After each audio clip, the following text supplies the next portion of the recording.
Bailey had it all together, polished, successful, unstoppable, until the day she collapsed mid-presentation in front of a billion-dollar client.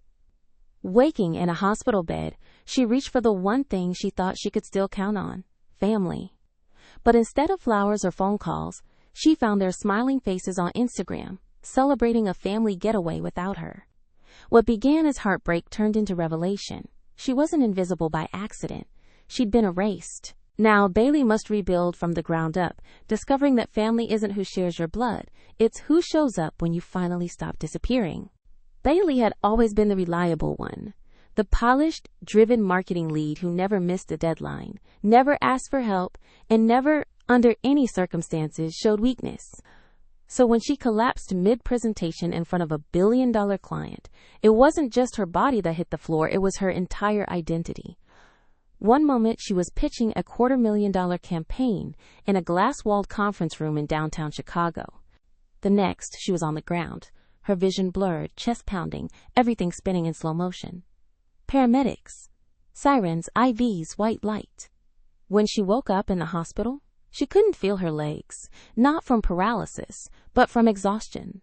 The kind that buries itself in your bones after years of holding everything together. The attending physician, a tired-looking woman in her 50s, adjusted Bailey's chart and said calmly, "You're severely dehydrated. Your blood pressure crashed. When was the last time you ate or slept for more than 4 hours?" Bailey blinked. "I don't remember." The doctor paused. "We've contacted your emergency contacts, your family." Bailey exhaled, a small flicker of relief rising. But no one came. No call, no voicemail, no one in the waiting room. After 6 hours of silence, Bailey reached for her phone, 20% battery, a dozen work emails, 3 Slack pings, 1 Instagram notification. She opened it and froze. Her younger sister Tiffany had just posted a story, a boomerang of champagne glasses clinking on a dock overlooking a private lake. The caption read, "Family getaway clinking glasses, no drama, just love." The picture was clear. Tiffany, mom, dad, all smiling, sunlit arms around each other. Bailey wasn't in the photo. Bailey hadn't even known they'd gone away.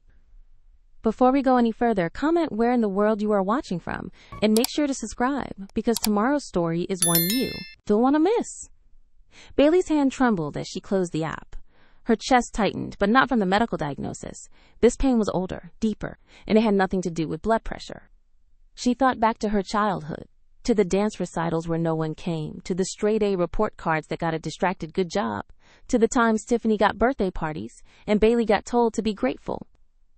She had spent her whole life being the strong one, the overachiever, the fixer, the one who didn't cause trouble, the one who could handle it. But lying in that sterile hospital bed, with saline dripping into her arm and the sound of someone else's heart monitor beeping through the curtain, Bailey realized something she had never admitted to herself. No one was coming. Not because they couldn't, but because they didn't want to.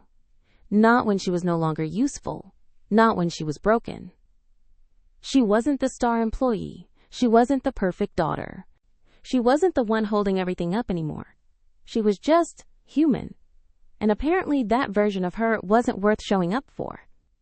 Her phone buzzed again. This time, a text from her team at work. "Heard what happened. Let us know if you're okay." Still no message from home. She stared at the screen until it dimmed, then went dark.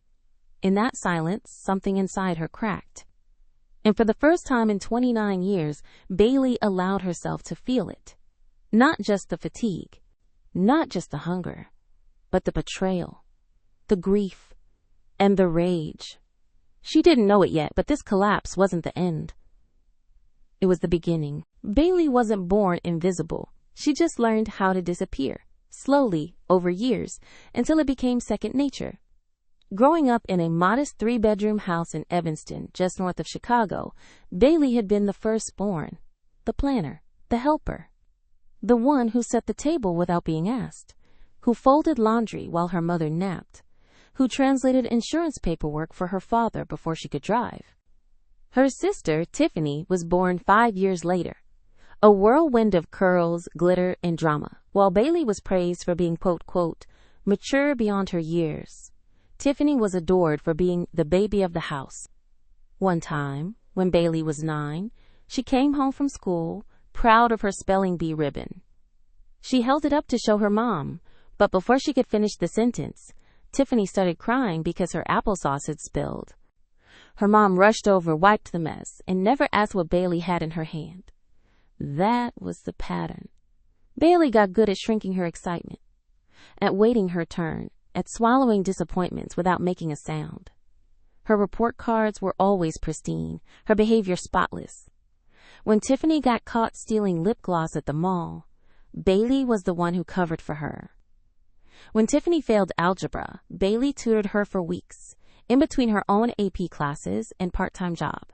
Still, her parents always seemed more concerned with Tiffany's feelings than Bailey's achievements. "Your sister's just sensitive," her mom would whisper. "You know how she gets," her dad would add. "You're strong, Bailey. She's not like you." At 14, Bailey learned that strong meant don't complain. At 17, she realized it also meant don't need anything. At 22, after graduating summa cum laude without anyone attending her ceremony, Bailey decided it meant don't expect applause. Her invisibility had become a skill, a shield, and a prison. On holidays, Bailey was the one in the kitchen, chopping onions, while Tiffany posted boomerangs in her new outfits. At family dinners, Bailey brought wine and cleaned up dishes. Tiffany brought her opinions. If Bailey voiced concerns about how tired she was, how lonely she felt, the room would tense. "Why are you always making everything about you?" Tiffany once snapped, "You're not the only one going through stuff." But when Tiffany's boyfriend ghosted her, or her boutique's rent went up, Bailey was the first one to Venmo, to show up, to listen. And still she was invisible. The irony was, everyone said Bailey had the perfect life. She had the apartment with the skyline view, the corporate job with benefits, the gym membership, the clothes, the polished LinkedIn. But no one saw the long nights, the skipped meals, the way she scheduled crying into her Google Calendar, 10 minutes between client calls. She was performing perfection and losing herself in the process. The shift began slowly. She noticed it when Tiffany launched her online clothing store and their parents invested $25,000 from their retirement fund without blinking. No questions asked. Meanwhile, Bailey had paid for her own college, skipped grad school, and maxed out her credit card during the pandemic just to stay afloat. When she asked her mom about it, the answer was simple. "You never needed help. Tiffany does." But Bailey had needed help, desperately. She just stopped asking after the 4th or 5th time it went unheard. It wasn't just the money. It was birthdays forgotten, hospital visits missed, group chats where she wasn't included, but Tiffany's every thought was broadcasted in gifts and emojis. One Christmas, Bailey bought everyone personalized gifts, candles and scents they loved, framed pictures, gift cards. Tiffany brought a box of leftover pastries. Guess whose gifts got more attention? Bailey smiled through it, like always. But she felt it, every time.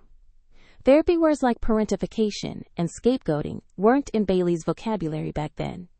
But the feelings were there. That her value was in her usefulness. That love had to be earned. That silence equaled safety. She had been the glue in a family that only called her family when they needed something. And for a while, she convinced herself that was enough. Until her body gave out. Until that hospital room. Until the Instagram story that felt like a knife. Bailey wasn't born invisible. They made her that way. But now, for the first time in her life, she was starting to see herself again.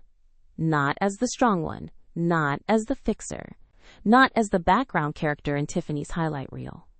But as someone who deserved to be seen. To be held. To be loved. Not for what she could give, but for who she was. From the outside, Bailey was the definition of success. At just 29, she had climbed the ranks to become a marketing team lead at a top Chicago firm, leading major brand campaigns and mentoring junior staff. She owned a minimalist condo downtown, always looked polished, never missed a meeting, and answered emails within 5 minutes, even at 2 a.m. But inside, she was unraveling. Because perfection had a price. And Bailey had been paying it since she was old enough to spell responsibility, Every achievement Bailey stacked on her resume came with a hidden cost. Sleep, meals, friendships, birthdays, sometimes even her own mental stability. She didn't go to therapy because there wasn't time. She didn't rest because there was always more to do. She didn't say no because she feared being seen as lazy, ungrateful, or worst of all, weak. At work, she was that girl who gets it done. At home, she was the one we don't have to worry about. But no one asked what it was costing her to maintain that image. And Bailey wouldn't have told them, even if they did. She wore burnout like a badge of honor, proof that she could handle anything. That she wasn't like Tiffany, who cried when she didn't get her way. That she wasn't emotional or needy. She was efficient, logical, self-sufficient, but also exhausted. When Tiffany launched her boutique, their parents celebrated like she'd cured cancer. They helped her paint the walls, pose for Instagram posts, and posted proudly, so proud of our baby girl chasing her dreams. Bailey helped too, of course. She reviewed Tiffany's business plan, cleaned up her pitch deck, gave her insights into branding. Never got a thank you, never got a mention. Just an afterthought in the Tiffany show. Still, Bailey showed up. Because that's what perfection looked like. Showing up even when you felt invisible. Years earlier, when Bailey had considered applying to grad school for an MBA, her parents said, "Do you really need that? You're already doing fine." When she mentioned taking time off to travel or rest, they asked, "Isn't that a bit selfish?" So she stayed. Worked harder. Built her life around being dependable. And when she felt like she was drowning, she just smiled and said, "It's under control." The true TH was, Bailey had trained everyone, including herself, to expect nothing but excellence. She'd made competence look so effortless, no one realized it was killing her. She was the emergency contact. The one who sent birthday reminders. The one who paid the electric bill when her parents forgot. The one who helped Tiffany out of a lease without asking for repayment. And each time, a tiny part of her chipped away. She remembered one night, a Sunday, when she stood in front of her fridge at 11:30 p.m., realizing she hadn't eaten all day. There was nothing inside except half a lemon and expired almond milk. Still, she didn't order food. She just drank water and went back to finishing a deck for a Monday pitch. Because high performers don't complain. They produce. Because perfection is silent. It doesn't ask for applause. Or help. Or love. The irony? Bailey didn't even know who she was performing for anymore. Her boss? Her parents? Tiffany? Some idealized version of herself who thought being low maintenance was virtuous? Whatever it wasn't working. Because underneath the curated calendar, the clean apartment, the glowing quarterly reviews, was a girl whose body was waving a white flag. And still, Bailey ignored the signs. The headaches. The chest pressure. The days she didn't remember driving home. Until her body made the decision for her. That moment in the conference room, the collapse, was just a physical manifestation of what had been happening for years. A system overload. The crash of a woman trying to outrun her own humanity. Because perfection, as it turns out, doesn't protect you. It isolates you. It tells people, "I've got this," so they stop offering help. It says, "I don't need anything," so they stop checking in. It tells your own body to shut up until it screams. Bailey had paid the price of perfection in full, and it almost cost her everything. But sometimes, breaking is the first step toward rebuilding. Not perfectly, but honestly, hospitals are strange places to be alone. There's the constant beeping of machines, the sterile smell of antiseptic, the fluorescent lights that never quite dim. But worst of all is the quiet that settles in when visiting hours come and go, and no one shows up for you. Bailey had been in the hospital for nearly a day. No flowers, no phone calls, no knock at the door. Just the same saline drip, the same hollow ache behind her ribs, and the same gnawing question. Where is everyone? The doctor had said her condition was serious, not life-threatening but alarming. Dehydration, dangerously low blood pressure, adrenal fatigue. She needed rest, support, people. So they called her emergency contact. Her mother. And still, nothing. When Bailey's phone finally buzzed, her heart leapt. Maybe they're on their way. But it wasn't a call. It was a story. She tapped it open. And there they were, her mom, dad, and Tiffany, lounging on a wooden deck overlooking a tranquil lake. Champagne glasses, sunglasses, peace signs. The caption read, "Family getaway, yellow heart, no drama, just love sparkles." No drama. Just love. Bailey's mouth went dry. The betrayal wasn't just in their absence, it was in the celebration of it. They weren't just unavailable. They were enjoying being away from her. She stared at the screen, blinking through tears she hadn't even realized had formed. There had been no heads up. No, hey, we're going away this weekend. No, we saw the hospital missed call. Is everything okay?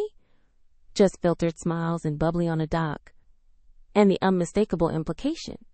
Her presence was the drama they were glad to escape. Bailey set the phone down.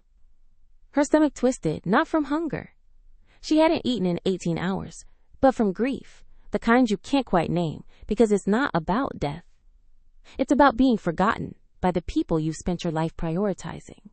For years, Bailey had made excuses for them. They're just busy. They don't mean to be hurtful. They love me in their own way. But this was deliberate. They weren't too busy. They weren't unaware. They had simply chosen peace, and peace apparently didn't include her. She tried to rationalize it. Maybe they thought she was fine. Maybe Tiffany didn't tell them how serious it was. Maybe.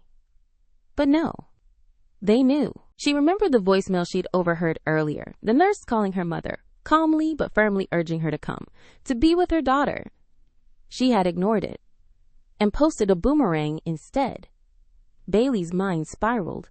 She thought of every time she had dropped everything to help them. The midnight drives. The rent money. The hours spent editing Tiffany's resume, prepping mom's taxes, explaining insurance forms. She had always shown up, even when she was exhausted. Even when they forgot her birthday. Even when they called her too intense or too emotional for setting boundaries. And now, when she was the one on the floor, they vanished. She opened their group chat. It had been silent for 3 days. She scrolled back, weeks of texts about Tiffany's boutique, their parents, lawn renovation, who would bring what to the family barbecue. Nothing about Bailey's work stress. Nothing about her insomnia.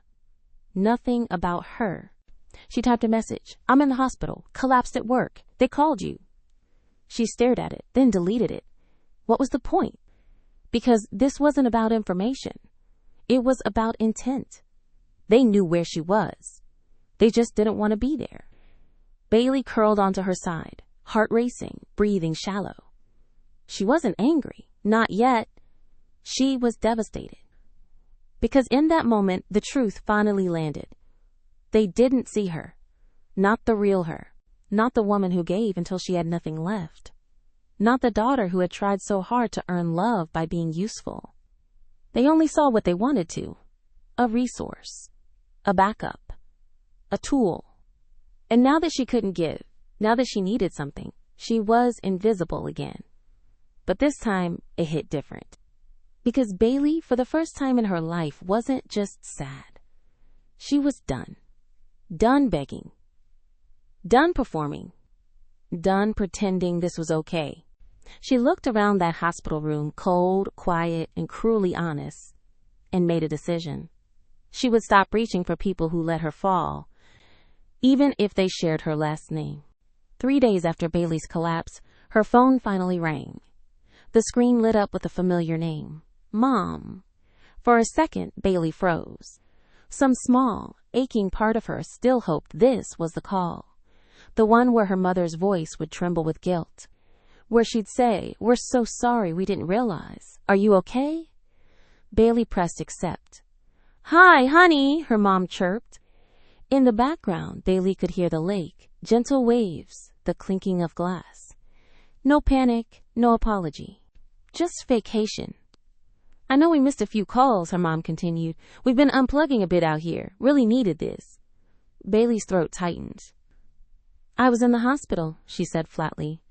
A pause. Oh, right. Tiffany mentioned something about that. But you're okay now, right? Bailey swallowed hard. I collapsed, Mom, at work.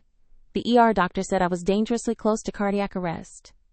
Another pause. Well, thank goodness it wasn't worse. No, I'm sorry we didn't come. No, what do you need? Just a chirpy transition. Anyway, actually, that's why I'm calling. We need a little help. Bailey's blood ran cold. There it was. Not concern, not connection, a request. We're in a bit of a situation with Tiffany's shop, her mom said, lowering her voice slightly as if about to reveal some juicy gossip. The inventory costs ran higher than expected, and the last 2 months have been slower than projected. She sighed dramatically. We're looking at a potential loss unless we act fast. Your dad and I put in a good chunk already, but we're a little tied up with the home equity line. Bailey didn't say a word. Then came the number. $15,000. That was what her mother needed. Not her health, not her presence. Just her money. We wouldn't ask if it weren't urgent, her mom added. And you're always so good with finances, such a planner. Bailey could hear Tiffany in the background, laughing, not crying, not panicking, just living. Like everything was fine. Because in their world it always was. Someone would fix it.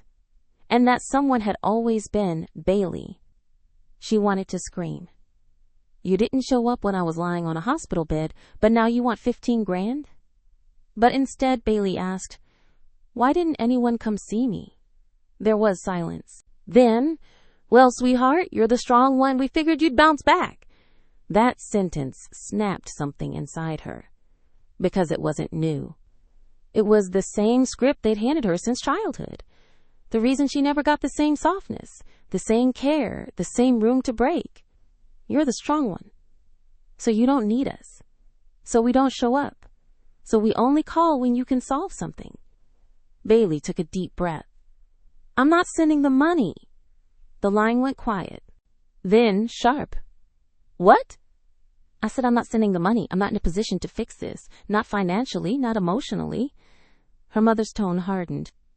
Bailey, this is family. No, she said calmly. This is a pattern. What followed was a storm. Her mother launched into a guilt monologue. After everything we've done for you. Her dad chimed in minutes later, echoing the same. You wouldn't even be where you are without us. Tiffany sent her a text. Wow, way to be there for your family face with rolling eyes. Bailey turned her phone off. That night, for the first time in weeks, she slept through the night. Not because she felt good, but because she felt free. No more emotional acrobatics. No more buying her place in a family that treated love like a transaction. She had drawn a line, and it felt terrifying, and necessary, and long overdue. The next morning, her phone was flooded. Guilt texts, calls, Venmo requests just in case you change your mind. Bailey didn't respond, because this time her silence was a boundary, not a cry for help. This time, she chose herself. And that changed everything. Bailey didn't feel brave at first. She felt like she'd jumped off a cliff and was waiting to hit the ground. After nearly 30 years of saying yes, the single no she gave her family echoed so loudly it kept her up at night. But what came next wasn't impact. It was stillness. The fallout from her refusal had been swift and predictable.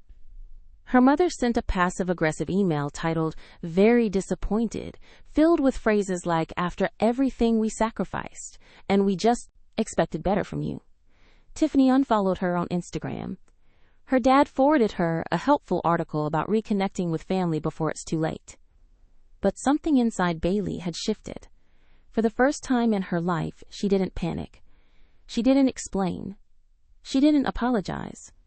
Instead, she let the silence grow, not as punishment, but as protection. She was done being their emotional workhorse. In the weeks that followed, Bailey did something radical. She went to therapy. At first, she treated it like a checklist item. Just need to get back on track. But her therapist, a soft-spoken woman named Carla, saw through her armor within minutes. You keep saying, get back to normal, Carla noted gently. But what if that, normal, was actually killing you? Bailey blinked. Hard. Session after session, she began to unravel patterns she'd thought were personality traits. That relentless productivity? Trauma response. Her perfectionism? A shield against rejection. That constant guilt? Emotional manipulation dressed up as obligation. She learned about parentification, the concept that some children are forced to take on adult roles in the home far too early. She learned about the golden child/scapegoat dynamic, how one sibling becomes the family favorite while the other carries the blame. It was like reading her own life finally translated. And suddenly things made sense. The strong one label wasn't a compliment. It was an excuse. An excuse for everyone else to do less. An excuse to ignore her needs. An excuse to keep her in a role that served them, but starved her. At work, Bailey scaled back. She stopped answering emails after 6 p.m. She took real lunch breaks. She used her PTO, all of it, for the first time in years. Her co-workers noticed. Some cheered her on, others didn't. But Bailey had stopped living for their approval. At home, she changed the energy too. She lit candles. She cooked just for herself, real meals, not microwave scraps. She bought new bedsheets, any color she actually liked, not the neutrals that matched the image she used to maintain. She deleted the family group chat and didn't rejoin. Her therapist asked her to define love. She sat in silence for almost a minute. Then, finally, love is showing up without strings. Carla nodded. That's your new measuring stick. Bailey wrote letters she never sent. To her mom, you taught me that love was earned. I'm unlearning that now. To Tiffany, I'm not your backup plan. I'm not your safety net. I'm your sister, and that should have been enough. To herself, you were never too much. They were just never ready for someone like you. She began noticing small wins. Like the first time she ignored a guilt-tripping voicemail and didn't spiral. Or when she saw an old family photo and didn't feel envy, just clarity. Or when she said no to a coworker without explaining why and realized the world didn't end. Each act of defiance became a step toward healing. Not dramatic, not Instagram-worthy, but real. She started building new rhythms. Saturday morning walks with no destination. Sunday night baths with a book and 0 screens. Journaling before bed. These weren't productivity hacks. They were love letters to a self she'd been neglecting. One day, her therapist said, "You're not just breaking a cycle, you're rebuilding a life." Bailey smiled. For once, she believed that. Because healing, she learned, wasn't about revenge. It wasn't about making her family see her worth. It was about seeing it herself and protecting it, even if it meant being misunderstood, even if it meant being alone for a while. Bailey wasn't the fixer anymore. She wasn't the ATM. She wasn't the strong one, or the invisible one, or the responsible daughter. She was just Bailey. And that was finally enough. Healing is not a staircase. It's not linear. It's not pretty. And for Bailey, it wasn't instant freedom. It was a slow, clumsy unlearning. Some days, she woke up light, energized, empowered. Other days, she felt like a traitor. There were mornings she smiled while journaling, breathing deeply by her window, watching sunlight stretch across her hardwood floors. And nights, she found herself typing and deleting a text to her mom, just to feel some sort of tether to the past. Even after therapy. Even after boundaries. Even after the no. The hardest part wasn't being without her family. It was sitting with the silence they left behind. For nearly 3 decades, Bailey's identity had been built around one thing, being needed. Now that she wasn't, now that she refused to be, there was a void. And voids echo. On one particularly quiet Wednesday, Bailey found herself scrolling through old photos. Christmas mornings, birthday dinners, beach trips. In almost every picture, she was in the background. Holding the camera, cleaning up, driving the car. Always adjacent to joy. Rarely in the center of it. she realized something chilling. She had always been documenting the moments, never living in them. That night, she cried harder than she had in months. Not because she missed them, but because she had missed herself. Missed birthdays where she wanted to be celebrated. Missed vacations where she wanted to rest. Missed moments where she should have been laughing but was too busy carrying everyone else's emotions. Healing meant mourning all of it. Not just the people she lost, but the parts of herself that were never given space to grow. The playful part. The spontaneous part. The loud part. All the parts she'd hidden to keep the peace. But healing also meant rediscovery. She took dance classes, badly. She joined a book club, nervously. She cooked new recipes and burned half of them. And every small mess felt like rebellion. Against perfection. Against invisibility. Against the old script that said her worth depended on being convenient. There were setbacks, of course. Emails from her parents, guised as updates but dripping with guilt. A DM from Tiffany out of nowhere. "So you're just done with us now?" Bailey didn't reply. But she didn't block them either. Because healing, she realized, wasn't about cutting people off. It was about cutting the cords that kept her tangled. One day, she did answer a call from her dad. He asked if she was seeing someone. She said yes. Herself. He laughed awkwardly, didn't get it. And that was okay. She talked to her therapist about missing them. Not the people necessarily, but the fantasy. The version of family she had clung to, even when it hurt. "That version never existed," Carla said gently. "You just did a lot of emotional editing." Bailey let that sink in. She wasn't missing her family. She was mourning the hope that they would ever be what she needed them to be. But in letting go of that hope, she made space for new ones. New connections. New rituals. New definitions of love. She started hosting small dinners, 3 people at most. People who asked how she was and actually listened. People who didn't flinch when she said no. People who saw her without needing her to earn it. For the first time, love didn't feel like a transaction. It felt like air. Bailey still had bad days. There were nights she'd catch the scent of her mom's favorite perfume in a store and freeze. There were holidays where the silence felt heavier than the snow. There were dreams, strange, vivid, where Tiffany hugged her and they laughed like sisters. She'd wake up crying. But instead of judging herself, she'd make tea, wrap herself in a blanket, and whisper, "It's okay to miss what you never really had." Healing isn't linear. It's layered, messy, tender, and so brave. Bailey was learning to love the parts of herself that had never been nurtured. The version of her who didn't need to be the strong one. Who could ask for help? Who could rest? Who could just be? Not perfect. Not invisible. Just Bailey. And that was a beginning, not an end. Bailey had spent most of her life surrounded by people, co-workers, clients, acquaintances, even family, yet she had never felt more alone than in the months after the collapse. Setting boundaries had created distance. Speaking her truth had created silence. And healing had made her question everything she once believed about connection. But she hadn't lost everything. She had cleared space. And slowly, unexpectedly, something new began to grow in that space. It started online.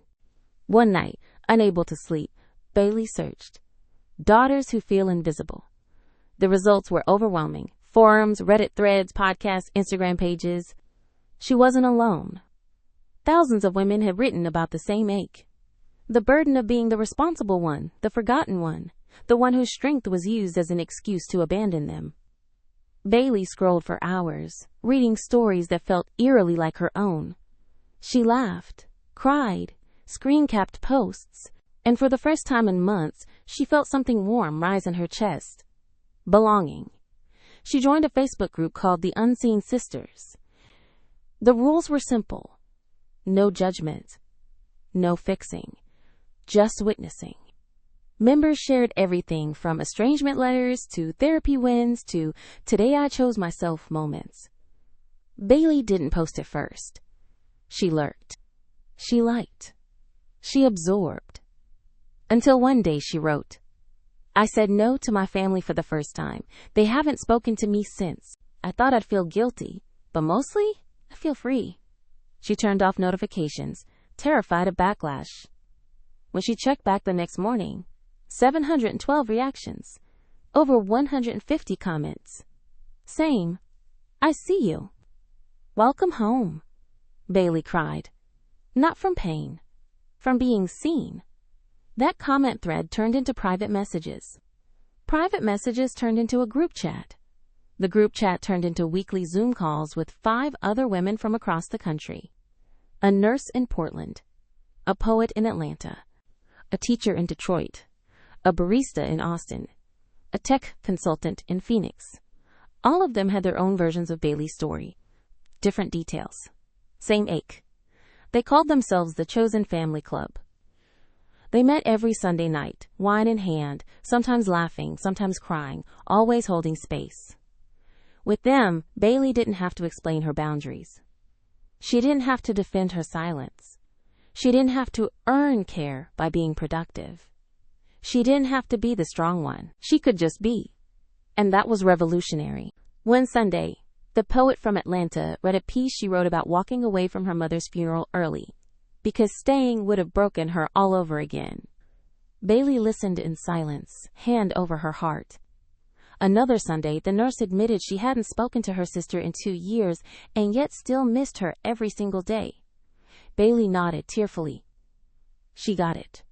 And one night, Bailey finally shared the full story, the collapse, the call, the $15,000 ask, the way her family toasted champagne while she lay in a hospital bed. When she finished, the screen was quiet. Then came the chorus. "You didn't deserve that. I'm so proud of you. I'm so sorry that happened." And perhaps the most healing sentence of all, "That's not what love looks like."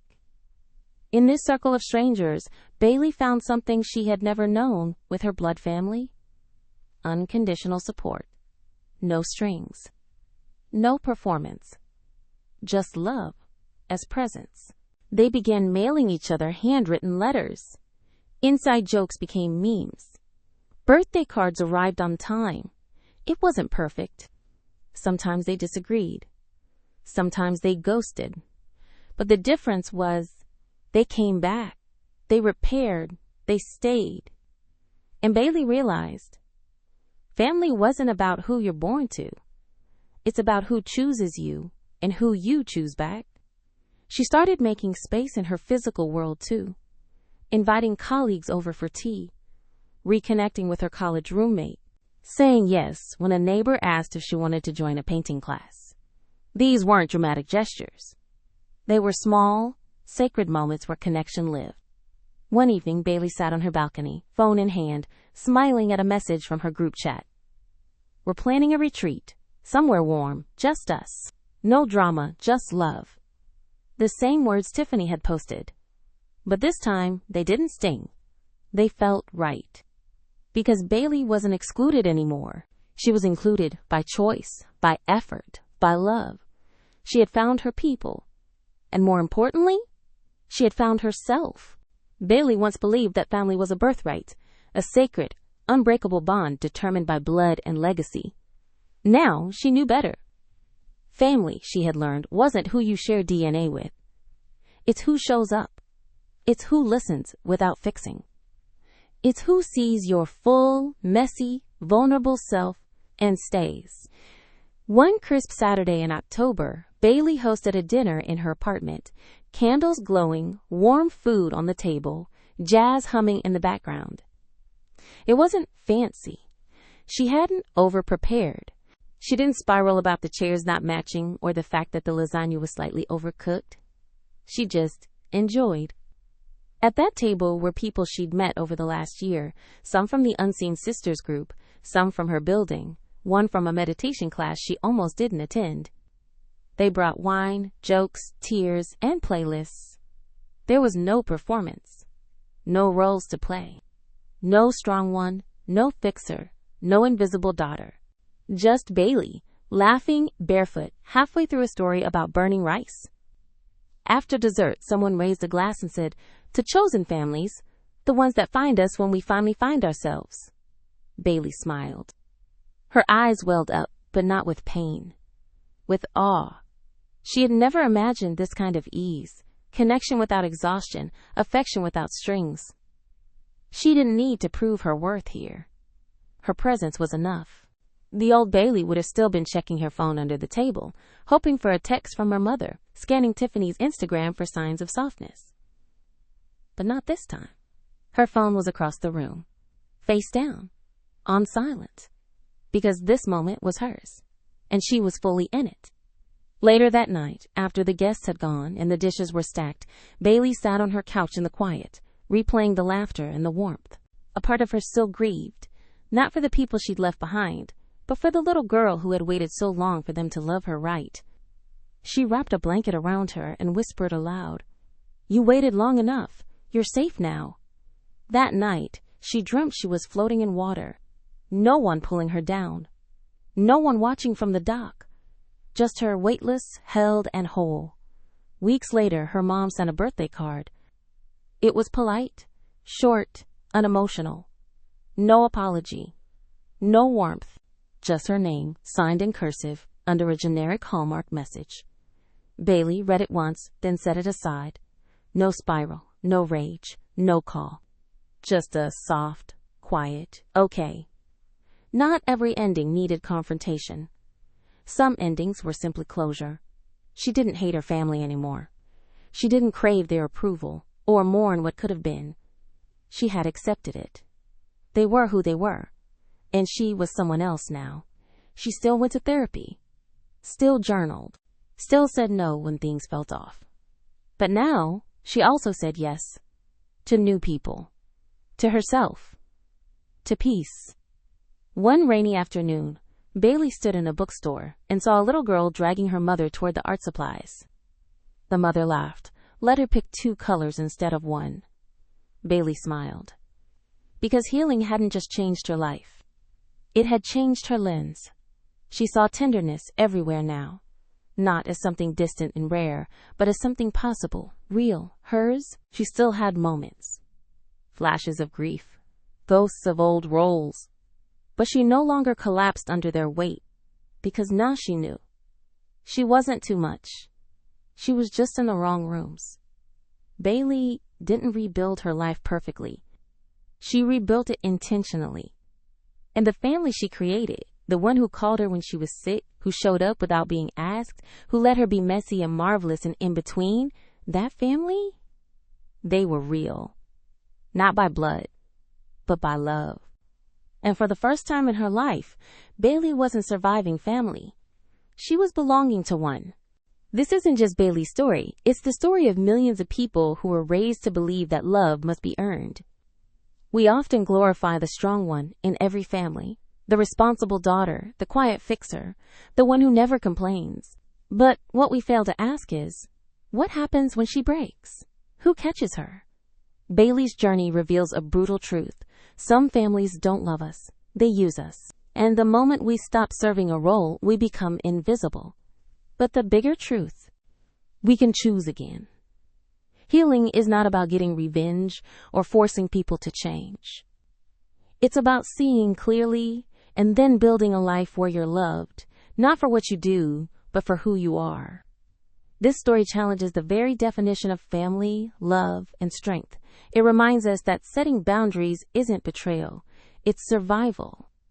And for every person watching who feels unseen, unheard, or used, you deserve more. You deserve softness, safety, and joy. You deserve to be chosen, and you have the right to choose back. If this story made your chest tighten, your throat burn, or your eyes well up, you're not alone. There are more Baileys out there than we think. So tell us in the comments. Have you ever been the strong one? What was your breaking point? What helped you begin again? We read every story. Because this isn't just content, it's a community. And if you know someone who needs to hear this message, someone still caring too much, still being too strong, send this video to them. You might just change their life. Like, share, subscribe. Because tomorrow's story is about a mother, a funeral, and a lie that unraveled an entire bloodline. Trust us, you don't want to miss it.